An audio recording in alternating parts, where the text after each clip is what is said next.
চলো বন্ধুরা, আজ তোমাদের সাথে শেয়ার করি একটা চাটনির রেসিপি। এই চাটনির রেসিপি তোমরা যে কোনো অনুষ্ঠান বাড়িতেই খেয়ে থাকবে। তো সেই চাটনির রেসিপির জন্য আমি নিয়েছিলাম কটা লাল লাল টমেটো, খেজুর, আমসত্ত্ব আর কাজু। তারপর সব কিছুকে ভালো করে ধুয়ে নিলাম। ধুয়ে নেওয়ার পরে ভালো করে সব কিছু কেটে নিয়ে তৈরি করলাম একটা সিক্রেট মশলা, যেটার জন্য লাগবে 2টো শুকনো লঙ্কা এবং কিছুটা সাদা জিরে। তারপরে কড়াইতে তেল গরম করে দিয়ে দিলাম কিছুটা কালো সরষে। তারপরে কেটে রাখা টমেটোগুলোকে দিয়ে দিলাম। টমেটোগুলোকে ভাজা ভাজা করে নিয়ে দিয়ে দিলাম চিনি। এই চিনিটা গলতে গলতে তারপরে দিয়ে দেবো খেজুর, কুচনো কাজু এবং দিয়ে দেবো কিছুটা আমসত্ত্ব। দিয়ে ভালো করে নাড়াতে রাখবো।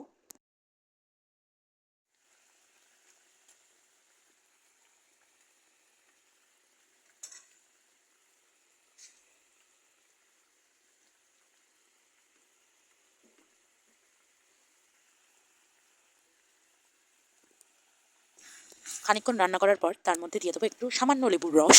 নামিয়ে নিয়ে সেই সিক্রেট মশলা। তারপরেই তৈরি হয়ে যাবে আমার টেস্টি টেস্টি চাটনির রেসিপি।